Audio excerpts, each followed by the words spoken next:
നമസ്കാരം. മലയാളത്തിലെ ന്യൂസ് ചാനലുകൾ പുതിയൊരു മാറ്റത്തിൻ്റെ ഘട്ടത്തിലാണെന്നാണ് എനിക്ക് തോന്നുന്നത്. ഈ തെരഞ്ഞെടുപ്പോടുകൂടി മലയാളത്തിലെ ന്യൂസ് ചാനലുകളെ ട്രീറ്റ്മെൻറ്റ്, വാർത്തകളെ കൈകാര്യം ചെയ്യുന്ന രീതിയിൽ മറ്റൊരു ഘട്ടത്തിലേക്ക് കടക്കുമെന്നാണ് എനിക്ക് തോന്നുന്നത്.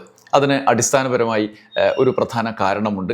നേരത്തെ പാരമ്പര്യ രീതിയിൽ ടെലിവിഷൻ ചാനലുകൾക്ക് മലയാളത്തിൽ അത്രയധികം കാലമൊന്നും പഴക്കമില്ല എങ്കിൽ പോലും പിന്തുടർന്ന് വന്നിരുന്ന ഒരു രീതി, പാരമ്പര്യ രീതിയിൽ മുന്നോട്ട് പോകുന്നതിൽ നിന്നും വ്യത്യസ്തമായൊരു ശൈലി വന്നത് 24-ൻ്റെയും റിപ്പോർട്ടർ ടിവിയുടെ ഈ പുതിയ തരത്തിലുള്ള റിപ്പോർട്ടർ ടിവിയുടെയും വരവോടുകൂടിയാണ്. ഇപ്പോൾ അതിൽ നിന്നും കുറെ കൂടി മാറ്റം വരുന്ന രീതിയിലേക്കുള്ള ഒരു സൂചന ബിഗ് ടി വി എന്ന് പറയുന്ന ഒരു പുതിയ ചാനലിൻ്റെ അനൗൺസ്മെൻറ്റിലൂടെ നമുക്ക് കാണാൻ കഴിഞ്ഞു. അതിലേക്ക് എങ്ങനെയാണ് അവർ കടന്നു ചെല്ലുക എന്നൊന്നും നമുക്കറിയില്ല. പക്ഷേ അവരുടെ അനൗൺസ്മെൻറ്റ് വ്യത്യസ്തമായിരുന്നു. അവർ അവതാരകരെ പരിചയപ്പെടുത്തിയതും ഏറ്റവും പുതിയ രീതിയിലുള്ള ടെലിവിഷൻ ചാനലുകളെ നമ്മൾ കണ്ടിരുന്ന രീതിയിലുള്ള ലോഞ്ചിങ് അല്ലാത്ത രീതിയിലുള്ള ഒരു കാര്യത്തിലേക്കാണ് പോകുന്നതെന്നാണ് തോന്നുന്നത്. സിനിമയൊക്കെ അവരുടെ സിനിമയുടെ PR-ൻ്റെ ശൈലിയിലാണ് അവർ ഈ സോഷ്യൽ മീഡിയയിലെ വലിയ റീച്ചുള്ള പേജുകളിലൂടെയൊക്കെയാണ് അവർ രംഗത്ത് വന്നത്. അതിൻ്റെ വിശദാംശങ്ങൾ നമുക്ക് പരിശോധിക്കേണ്ടതുണ്ട്. ഈ വീഡിയോ ഈ ആഴ്ചത്തെ റേറ്റിംഗ് പരിശോധിക്കുന്നുണ്ട്. അതോടൊപ്പം തന്നെ ഈ ടെലിവിഷൻ മാറ്റങ്ങളെക്കുറിച്ച് പരിശോധിക്കുന്നുണ്ട്. ഒപ്പം മാധുവിൻ്റെ റിപ്പോർട്ടർ ടിവിയിലേക്കുള്ള വരവിനെക്കുറിച്ചുള്ള ഒരു വിശകലനം കൂടി നമ്മൾ ഉൾപ്പെടുത്തിയിട്ടുണ്ട് ഈ വീഡിയോയിൽ. ആദ്യം റേറ്റിംഗിലേക്ക് നമുക്ക് പോകാം. ഈ ആഴ്ചത്തെ ഈ 5ാമത്തെ വീക്കാണ് ബാർക്കിനെ സംബന്ധിച്ച്. ഈ ആഴ്ചത്തെ റേറ്റിംഗിൽ വലിയ വ്യത്യാസങ്ങളില്ല എങ്കിൽ പോലും കാഴ്ചക്കാരുടെ എണ്ണത്തിൽ വലിയ ഇടിവ് നേരിട്ട ആഴ്ചയാണ്. നമുക്ക് ആദ്യം കേരള ഓൾ നോക്കാം. ഏഷ്യാനെറ്റ് ന്യൂസ് 6.09 ഇടിവ് രേഖപ്പെടുത്തിയ ആഴ്ചയാണ്. 96.28 ആയിരുന്നത് 90.19 കുറഞ്ഞു. റിപ്പോർട്ടർ ടി വി 2ാം സ്ഥാനത്ത് തന്നെ നിൽക്കുന്നുണ്ട്. 7.8 ഇടിവ് റിപ്പോർട്ടർ ടി വിക്കുണ്ടായി. 80.5 ആയിരുന്നത് 72.7 റിപ്പോർട്ടർ ടി വി 2ാമതും തുടരുന്നു. എന്നാൽ മൂന്നാമതുള്ള 24 ന്യൂസ്, മൂന്നാമത് തിരിച്ചെത്തിയ 24 ന്യൂസിന് റിപ്പോർട്ടർ ടി വിയുമായി വലിയ അകലമുണ്ട്. 1.53 ഇടിവ് മാത്രമേ അവർക്ക് പക്ഷേ ഈ ആഴ്ച രേഖപ്പെടുത്തിയിട്ടുള്ളൂ. 49.71 ആയിരുന്നത് 48.18 24-നെ സംബന്ധിച്ച് ആശ്വാസദായകമായ കാര്യം മനോരമ, 4ാമത് നിൽക്കുന്ന മനോരമ, അവരുമായി നല്ല ഗ്യാപ്പ് ഉണ്ടായി എന്നുള്ളതാണ്. 6.79 കുറവ് മനോരമയ്ക്കുണ്ട്. 38.18 ആയിരുന്നത് 31.39 മനോരമ. 5ാമത് മാതൃഭൂമി ന്യൂസാണ്. 0.47 ഇടിവ് മാതൃഭൂമി ന്യൂസിനുണ്ടായി. 30.05 ആയിരുന്നത് 29.58 കുറഞ്ഞു. ന്യൂസ് മലയാളം 24-ൻ്റെ 7 ആണ്. 6ാമത് 2.43 ഇടിവ് അവർക്കുണ്ടായി. 30.26 ആയിരുന്നത് 27.83 ജനം ടി വി ആണ് 7ാമത്. 2.64 ഇടിവ് ജനം ടി വിക്കുണ്ടായി. 26.46 ആയിരുന്നത് 23.82 8ാമത് കൈരളി ന്യൂസ് 3.74 ഇടിവ് 19.33 ആയിരുന്നത് 15.59 കുറഞ്ഞു. 9ാമത് ന്യൂസ് 18 കേരളം. ആകെ കേരള ഓളിൽ വർധന രേഖപ്പെടുത്തിയ ഒരേ ഒരു ചാനൽ ന്യൂസ് 18 കേരളമാണ് ഈ ആഴ്ച. 1.18 വർധന. 9.77 ആയിരുന്നത് 10.95 വർദ്ധിച്ചു. ഇനി മെയിൽ 22+ ABC കൂടി നമുക്ക് നോക്കാം. അതിൽ ഏഷ്യാനെറ്റ് ന്യൂസ് തന്നെയാണ് 1ാമത്. അവിടെ ഏഷ്യാനെറ്റ് ന്യൂസിന് വലിയ ഇടിവ്, ഏറ്റവും കൂടിയ ഇടിവ് രേഖപ്പെടുത്തിയിട്ടുണ്ട്. 13.53 ഇടിവാണ് അവർക്ക് രേഖപ്പെടുത്തിയത്. 127.07 ആയിരുന്നത് 113.54 റിപ്പോർട്ടർ ടി വി 2ാമത്.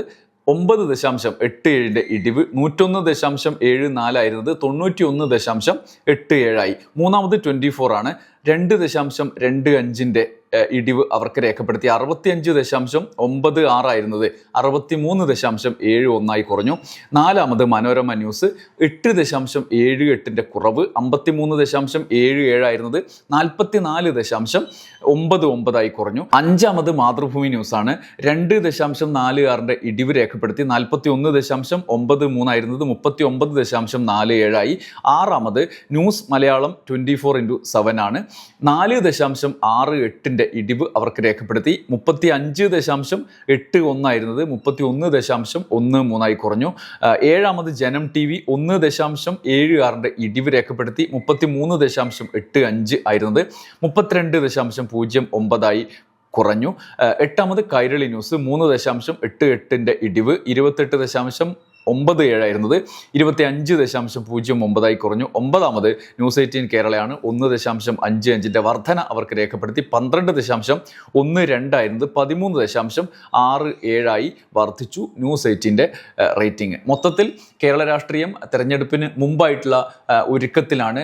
വളരെ പതിഞ്ഞ താളത്തിലാണെങ്കിലും രണ്ട് മുന്നണിയുടെയും വലിയ രണ്ട് യാത്രകൾ കേരളം മുഴുവൻ സഞ്ചരിക്കുന്നുണ്ട്. അത് UDFന്റെ പുതുയുഗ യാത്ര, VD സതീശൻ നയിക്കുന്ന യാത്ര കാസർഗോഡ് നിന്ന് തിരുവനന്തപുരത്തേക്ക്, അപ്പുറത്ത് LDFന്റെ യാത്ര ഒന്നാണ് എന്ന് പറയാൻ പറ്റില്ല, 3 യാത്രകളാണ്.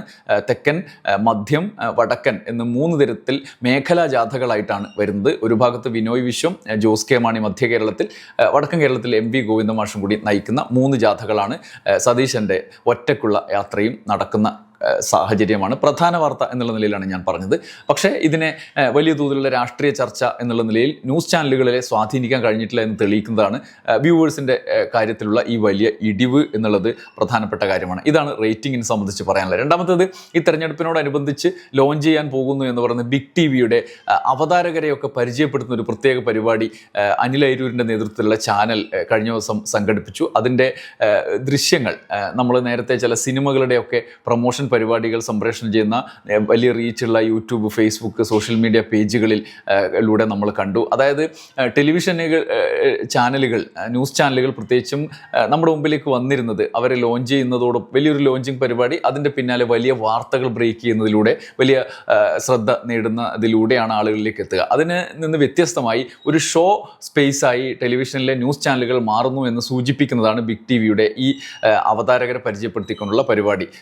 മുൻനിര അവതാരകർ, അവരുടെ ചാനലിൻ്റെ മുൻനിര അവതാരകർ സുജിയ പാർവതി, വേണു ബാലകൃഷ്ണൻ, ലക്ഷ്മി പത്മ തുടങ്ങി, ജോഷി കുര്യൻ തുടങ്ങി അവരുടെ മുൻനിര അവതാരകരെ മുഴുവൻ ഈ സിനിമാ താരങ്ങളെ പരിചയപ്പെടുത്തുന്ന ശൈലിയിൽ പരിചയപ്പെടുത്തിക്കൊണ്ടുള്ള ഒരു പരിപാടിയാണ് അവർ സംഘടിപ്പിച്ചത്. ആ നിലയിലാണ് ഞാൻ തുടക്കത്തിൽ പറഞ്ഞത്, ടെലിവിഷൻ ന്യൂസ് ചാനലുകൾ ഒരു ഷോ ബിസിനസ് എന്ന നിലയിലേക്ക് മാറുന്ന സാഹചര്യത്തിലേക്കാണ് വിരൽ ചൂണ്ടുന്നത്. ഒരുപക്ഷെ ബ്യൂറോകൾ അല്ലെങ്കിൽ വലിയ വാർത്തകൾ കണ്ടെത്തി റിപ്പോർട്ട് ചെയ്യുന്ന ജേർണലിസ്റ്റുകളൊക്കെ അപ്രസക്തമാകും വിധത്തിൽ ഷോ സ്പേസായി ഇത് മാറുന്ന സാഹചര്യത്തിലേക്കായിരിക്കും ഇനി കടന്നു പോവുക. മലയാളത്തിൽ ന്യൂസ് ചാനൽ അവതാരകർ അവരുടെ അവതരണത്തിലൂടെ ആളുകളെ പിടിച്ചിരുത്തുന്ന, അതിന് പകരം നേരത്തെ ഉണ്ടായിരുന്നതിൽ നിന്നും വ്യത്യസ്തമായി റിപ്പോർട്ടർമാരെ, വാർത്തകളെയൊക്കെ കാര്യമായി ആശ്രയിക്കുന്നതിലും വ്യത്യസ്തമായി ഒരു പകൽ മുഴുവൻ അല്ലെങ്കിൽ ഒരു പ്രൈം ടൈം മുഴുവൻ ആളുകളെ പിടിച്ചിരുത്തുന്ന തരത്തിലുള്ള അവതരണ ശൈലിയിലേക്ക് മാറുന്ന രീതി, എൻ്റർടൈൻമെൻറ്റ് പരിപാടികളുടെയൊക്കെ സമ്പൂർണ്ണമായ സ്വഭാവത്തിലേക്ക് മാറും, കുറച്ചുകൂടി വാർത്താധിഷ്ഠിതമായി എന്നുള്ളതാണ് ഇതിൽ നിന്ന് ലഭിക്കുന്ന സൂചന. നമുക്കറിയില്ല, ഞാനൊരു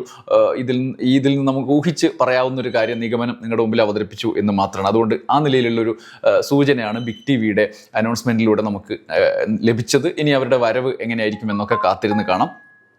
മൂന്നാമത്തെ ഒരു കാര്യം റിപ്പോർട്ടർ TVയുടെ മാറ്റമാണ്. റിപ്പോർട്ടർ TV 2ാം സ്ഥാനത്ത് മറ്റ് വെല്ലുവിളികളില്ലാതെ നിൽക്കുന്നു എന്ന് നമ്മൾ ഈ റേറ്റിംഗിലും കണ്ടല്ലോ. അവരെ സംബന്ധിച്ച് വലിയ തിരിച്ചടി ഉണ്ടാക്കുമായിരുന്ന ചില മാറ്റങ്ങളൊക്കെ ഉണ്ടായിരുന്നു. സുജയ പാർവതി അടക്കമുള്ള ആളുകൾ മാറുന്നത് നമ്മൾ കണ്ടിട്ടുണ്ട്. ഉണ്ണി ബാലകൃഷ്ണൻ അതിന് മുമ്പ് തന്നെ ഏഷ്യാനെറ്റ് ന്യൂസിലേക്ക് പോയി. എന്നാൽ അവർ അതിൽ നിന്നും അതിജീവിക്കുന്ന കാഴ്ച കൂടി കാണുന്നുണ്ട് എന്നുള്ളതാണ്. അതിനൊപ്പം അവരിലേക്ക് കൂടുതൽ വലിയ ശ്രദ്ധ നേടുന്ന ജേർണലിസ്റ്റുകൾ വരുന്നു. ഇപ്പോൾ മാധു സജി, അനിൽ ഇമ്മാനുവൽ എന്നിവർ ആ ചാനൽ ജോയിൻ ചെയ്തതും നിരവധി ജേർണലിസ്റ്റുകൾ വാർത്താധിഷ്ഠിതമായി തന്നെ മുന്നോട്ട് പോകുമെന്ന് പ്രഖ്യാപിച്ചുകൊണ്ട് അവരുടെ ചാനലിലേക്ക് ജോയിൻ ചെയ്തതായി കഴിഞ്ഞ ദിവസം അവർ മാനേജ്മെൻറ്റ് പ്രസ്താവന ഇറക്കിയത് ഫേസ്ബുക്കിലൂടെ ഞാൻ കണ്ടിരുന്നു. എന്തായാലും ഈ സാഹചര്യം, മാധുവിൻ്റെ വരവ് സംബന്ധിച്ച് വലിയ ചർച്ചകൾ സോഷ്യൽ മീഡിയയിൽ നടക്കുന്നുണ്ട്. അത് സംബന്ധിച്ച് ബഷീർ വള്ളിക്കുന്ന് എഴുതിയൊരു കുറിപ്പ് കൂടി ഞാൻ നിങ്ങളുടെ മുമ്പിൽ വെക്കുകയാണ്. അവതാരകരുടെ കൂടുമാറ്റം തകൃതിയായി നടക്കുകയാണ്. മലയാള ചാനലുകളിൽ ബിഗ് TVയുടെ വരവോടെയാണ് ദിനേന എന്നോണം ഇത്തരം കൂടുമാറ്റങ്ങൾ നാം കാണുന്നത്. കൂടുതൽ ജനപ്രിയരായ അവതാരകരെ വലിയ ഓഫറുകൾ നൽകി സ്വന്തമാക്കാൻ ചാനലുകൾ മത്സരിക്കുന്നു. റിപ്പോർട്ടറിൻ്റെ ഒരു പ്രധാന മുഖമായിരുന്ന സുജയ ചീഫ് എഡിറ്റർ റോളിൽ ബിഗ് TVയിലെത്തി. മലയാള മാധ്യമ രംഗത്തെ ഏറ്റവും വലിയ പ്രതിഫല തുകയുമായാണ് സുജയ ബിഗ് TVയിലെത്തിയത് എന്നൊക്കെയാണ് വാർത്തകൾ. മാധ്യമപ്രവർത്തകരുടെ ഈ കൂടുമാറ്റങ്ങൾക്കിടയിൽ കണ്ട ശ്രദ്ധേയമായൊരു മാറ്റം മാധു സജിയുടേതാണ്. റിപ്പോർട്ടറിൻ്റെ മീറ്റ് ദ ഡീറ്റെയിൽസിൽ മാധുവിനെ കണ്ടു. ഏറെക്കാലമായി മാതൃഭൂമി ചാനലിൻ്റെ മുഖമായിരുന്നു അവർ. മലയാള മാധ്യമ രംഗത്തെ ശ്രദ്ധേയയായ ഒരു അവതാരകയാണ്. ഏതാണ്ട് 1 പതിറ്റാണ്ട് മുമ്പാണെന്ന് തോന്നുന്നു മാതൃഭൂമിയിൽ അറിയില്ല വാർത്താവതരണം തുടങ്ങിയ കാലത്ത് അവരുടെ ഒരു പെർഫോമൻസ് കണ്ടപ്പോൾ ഈ പ്രൊഫൈലിൽ ഒരു പോസ്റ്റ് ഇട്ടത് ഞാൻ ഓർക്കുന്നു എന്ന് ബഷീർ വള്ളിക്കുന്ന് പറയുന്നുണ്ട്. ഏതോ ഒരു വിഷയത്തിൽ പച്ചക്കള്ളം തട്ടിവിട്ട BJP നേതാവ് VV രാജേഷിനെ നിർത്തിപ്പൊരിക്കുന്ന ഒരു യുവ അവതാരക, പുതിയ അവതാരകയാണ്, പേരെന്താണെന്ന് അറിയില്ല എന്നൊക്കെ പറഞ്ഞാണ് ഒരു സ്ക്രീൻഷോട്ടോടെ അന്ന് പോസ്റ്റ് ഇട്ടത്. ശ്രീജയോ അപർണയോ ആണ് ഇത് നമ്മുടെ മാധുവാണെന്ന് പറഞ്ഞ് പരിചയപ്പെടുത്തിയത്. ഉണ്ണി ബാലകൃഷ്ണൻ ഏഷ്യാനെറ്റിലേക്ക് പോയപ്പോൾ മീറ്റ് ദ എഡിറ്റേഴ്സ് ഒന്ന് തണുത്തു പോകുമെന്ന് കരുതി. പക്ഷേ ജിമ്മി ജെയിംസ് എത്തിയപ്പോൾ ആ കുറവ് പരിഹരിക്കപ്പെട്ടു. ഏഷ്യാനെറ്റിൽ തിളങ്ങി നിന്നിരുന്ന കാലത്താണ് ജിമ്മി വാർത്താവതരണത്തിൽ നിന്ന് മറ്റൊരു മേഖലയിലേക്ക് പോയത്. ഒരിടവേളയ്ക്ക് ശേഷം പ്രൈം ടൈമിലേക്ക് തിരിച്ചു വന്നു. ധീരമായ വാർത്താ ഇടപെടലുകളിലൂടെ ടെലിവിഷനിൽ രംഗത്ത് വേറിട്ട ശബ്ദമായ ഒരാളാണ് PR സുനിൽ. ഡൽഹി കലാപത്തെ സുനിലിൻ്റെ റിപ്പോർട്ടുകൾ സംഘപരിവാരത്തെ കുറച്ചൊന്നുമല്ല അസ്വസ്ഥപ്പെടുത്തിയത്. ഏഷ്യാനെറ്റിൽ നിന്നുള്ള സുനിലിൻ്റെ പടിയിറക്കവും അതുവഴി നാം കണ്ടു. ഇപ്പോൾ സുജയ്ക്ക് പകരം മാധു കൂടി എത്തിയതോടെ ഒരു ഉഗ്രൻ ടീമായി മീറ്റ് ദ എഡിറ്റേഴ്സ് മാറിയിട്ടുണ്ട്.